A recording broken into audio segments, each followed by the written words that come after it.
देखिए, अगर आप भी 12th के बाद बी या बीटेक करने का सोच रहे हैं, यानी कि इंजीनियरिंग करने का सोच रहे हैं, तो आपका जो एडमिशन है वो एमपीडीटी के थ्रू ही हो पाता है। अब आपने चाहे जेई दिया हो या फिर ना दिया हो, आपको गवर्नमेंट इंस्टीट्यूशन में एडमिशन करवाना हो या फिर प्राइवेट में करवाना हो, पूरी जो प्रोसेस होती है वो एमपीडीटी के थ्रू ही होती है। काफ़ी बच्चे पूछ रहे थे कि इस बार की एमपीडीटी कब से स्टार्ट होगी, तो मैंने आपसे प्रीवियस वीडियो में कहा भी था कि पूरे चांसेस है कि 27 मई से आपकी डीटी स्टार्ट हो जाएगी। एंड ऐसा ही हुआ, यानी कि 27 मई से इसका रजिस्ट्रेशन स्टार्ट हो रहा है। पूरा इसका टाइम टेबल यानी कि शेड्यूल आ चुका है। पूरी इन्फॉर्मेशन मैं आपको आगे देता हूँ। 6 से 7 इसमें स्टेजेस होती हैं, सभी की डेट्स में आपको आगे बताता हूँ। वीडियो में एंड तक बने रहिए। नए तो सब्सक्राइब जरूर से कर दीजिएगा, नोटिफिकेशन आइकन ऑन करके रखिएगा। एमपीडीटी की सारी अपडेट्स आप तक टाइम पर पहुंच जाएंगी। अब देखिए, 12th के बाद अगर आपको किसी टेक्निकल कोर्स में एडमिशन करवाना है, जैसे बीटेक हो गया, बी फार्मा हो गया, तो इसका जो एडमिशन प्रोसेस है पूरी एमपीडीटी के थ्रू ही होती है। पर अभी जो डेट आई है वो आई है बी और बीटेक की, यानी कि इंजीनियरिंग अगर आपको करनी है तो आपकी डेट आ चुकी है।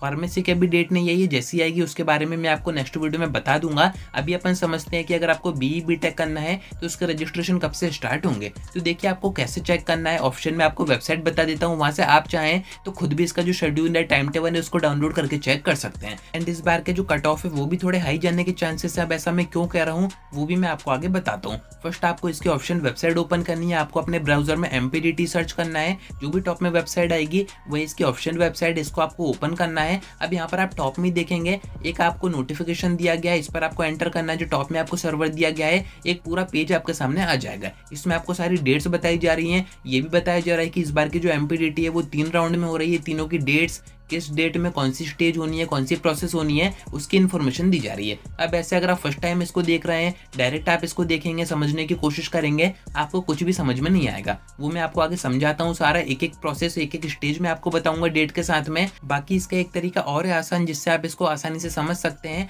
ऊपर आपको यहाँ पर एंटर करना है, यहाँ पर आपको कोर्स वगैरह चूज करना है। जैसे आप रजिस्ट्रेशन के पेज पर आएंगे तो कुछ इस टाइप का फॉर्मेट आपके सामने आ जाएगा। अब इसमें जो जो प्रोसेस होंगी सारी सीक्वेंस में आपको दी गई है, साथ में उनके आगे उनकी डेट भी मेंशन की गई है। एंड अभी आपको यहाँ पर ये जो अपकमिंग का बटन दिख रहा है, यहाँ पर ग्रीन बटन शो हो जाएंगे। रजिस्ट्रेशन जैसे ही स्टार्ट होंगे, 27 मई से स्टार्ट हो रहे हैं, तो यहाँ पर ग्रीन बटन शो होने शुरू हो जाएंगे। यहीं से आपका रजिस्ट्रेशन होंगे। अभी तो आप चाहें तो यहाँ पे देख सकते हैं, बट फिर भी मैं आपको जो शेड्यूल है उसके थ्रू समझाने की कोशिश करता हूँ। देखिए, होता क्या है, फर्स्ट तो आपको रजिस्ट्रेशन करना होता है, जिसमें कि आपके डॉक्यूमेंट वगैरह यूज होते हैं। अब अगर आप डॉक्यूमेंट पे एक पूरी वीडियो चाह रहे हैं तो मैं प्रीवियस वीडियो में बता चुका था, बट फिर भी अगर आप कहेंगे तो मैं आपको एक वीडियो में आगे सारे डॉक्यूमेंट्स और बता दूंगा। तो आपका जो रजिस्ट्रेशन स्टार्ट हो रहा है वो हो रहा है 27 मई से, यानी कि इसी महीने की 27 तारीख से आपका रजिस्ट्रेशन स्टार्ट हो जाएंगे। कब तक आप कर पाएंगे, तो नेक्स्ट मंथ यानी कि 20 जून तक आप इसका रजिस्ट्रेशन कर पाएंगे। 1 महीने का अप्रॉक्स आपको यहाँ पर टाइम दिया जा रहा है। उसके बाद क्या प्रोसेस आती है, तो आपको एक मौका दिया जाता है कि अगर आपने कोई फॉर्म में मिस्टेक कर दी है तो आप उसको एडिट भी कर सकते हैं। उसकी भी डेट आपको यहाँ पर बताई जा रही है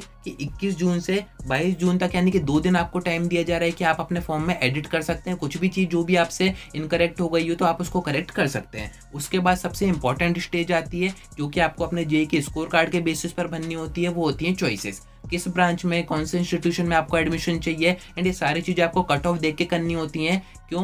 क्योंकि यहाँ पर अगर आप कुछ भी चॉइस भरेंगे, सारे टॉप इंस्टीट्यूशन कर देंगे, आपको उतना कट ऑफ है ही नहीं, तो ऑब्वियस सी बात है किसी भी सीट में आपका एडमिशन नहीं हो पाएगा। तो अब ये कैसे भरी जाती है उसके बारे में मैं आपको आगे की वीडियोस में बताऊंगा। अपन एमपी के जितने भी टॉप गवर्नमेंट कॉलेज है उनकी बात करेंगे, टॉप प्राइवेट कॉलेज की बात करेंगे, वहां पर कितना क्या कट ऑफ जाता है, आपका कितना स्कोर आया है, किस रेंज में आ रहा है, किस ब्रांच में आपका एडमिशन हो सकता है, इसके बारे में मैं आपको आगे की वीडियोस में बताऊंगा। इसकी जो डेट बताई जा रही है वो है 7 जून से 24 जून तक आप चॉइसेस भर पाएंगे। यानी कि जो बच्चे रजिस्ट्रेशन कर देंगे, उनका डॉक्यूमेंट वेरीफाई हो जाएंगे, उनके पास 7 जून से ये जो ऑप्शन है वो एक्टिवेट हो जाएगा कि आप अपनी चॉइसेस भर सकते हैं। इसके जो रजिस्ट्रेशन है वो तो 20 तारीख तक रहेंगे, एडिट आप 22 तारीख तक कर पाएंगे, एंड जो चॉइसेस है वो आप 24 तारीख तक भी कर सकते हैं। बाकी चॉइसेस आप जैसे ही कर देंगे उसके बाद आपके कट ऑफ के बेस पर मेरिट बनती है कि आपको वहां पर सीट दी गई है या फिर नहीं दी गई है। तो जो मेरिट आने की डेट है वो है 25 जून, यानी कि 25 जून को आपको ये समझ में आ जाएगा कि आपका कहाँ पर एडमिशन हो पाया है, कहाँ पर नहीं हो पाया है, किस ब्रांच में हो पाया है। अब जैसे आपका जो एडमिशन आपने चाहा था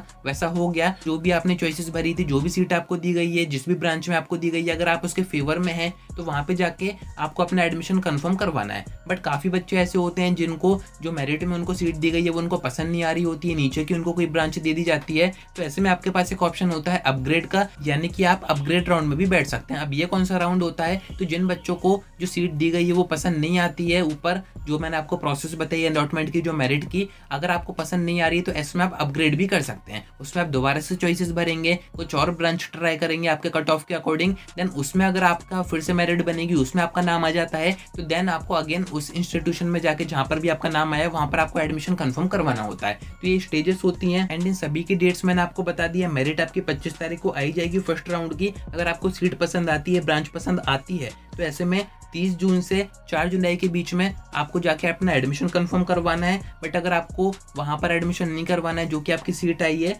तो उसके बाद आप अपग्रेड में भी बैठ सकते हैं, जो कि 30 जून से 4 जुलाई तक रहेगा। वहाँ पर आप अगेन चॉइसेस भरेंगे, उसमें देन आपका अगर अपग्रेड होता है, आपको मनचाही सीट पे आपका एडमिशन हो रहा होता है, तो फिर आप उसके बाद 7 जुलाई से 10 जुलाई के बीच में अगेन वहाँ पर एडमिशन करवा सकते हैं। तो ये पूरा फर्स्ट राउंड यहाँ पर खत्म हो जाएगा। उसके बाद सेकंड राउंड स्टार्ट होगा, जो कि होगा 5 जुलाई से 12 जुलाई के बीच में। अब इसकी भी सेम प्रोसेस है, जो कि डेट्स वगैरह आप नीचे देख सकते हैं। एंड इसका जो आखिरी राउंड है, जो थर्ड राउंड है, या फिर जो कहें कि जो बच्चे 12th बेसिस पे एडमिशन करवाना चाहते हैं उनका राउंड है, वो यहाँ पर स्टार्ट होगा अगस्त में, यानी कि 2 अगस्त से 5 अगस्त के बीच में उनके रजिस्ट्रेशन स्टार्ट होंगे। पूरी डेट्स इसमें आपको बताई जा रही है। तो अभी तो अपन फर्स्ट राउंड पर फोकस करेंगे। जिन बच्चों के भी अच्छे परसेंटाइल आए हैं जेईई में, उनको यहाँ पर अपन कोशिश करेंगे कि अच्छे इंस्टीट्यूशन में एडमिशन हो जाए। अब मैंने आपसे स्टार्टिंग में कहा था कि इस बार का जो कट ऑफ है वो भी थोड़ा हाई जा सकता है, क्योंकि जिन बच्चों ने जेईई मेंस क्वालिफाई करके एडवांस भी दिया है, उसमें भी उनके अच्छे परसेंटाइल आए, तो वो भी यहाँ पर एक ट्राई मारते हैं, कोशिश करते हैं कि हम कहीं पर एक बैकअप रखें, एक सीट बुक करके रखें टॉप इंस्टीट्यूशन में, जैसे एसडीएस आईटीएस हो गया, डीएवीवी हो गया।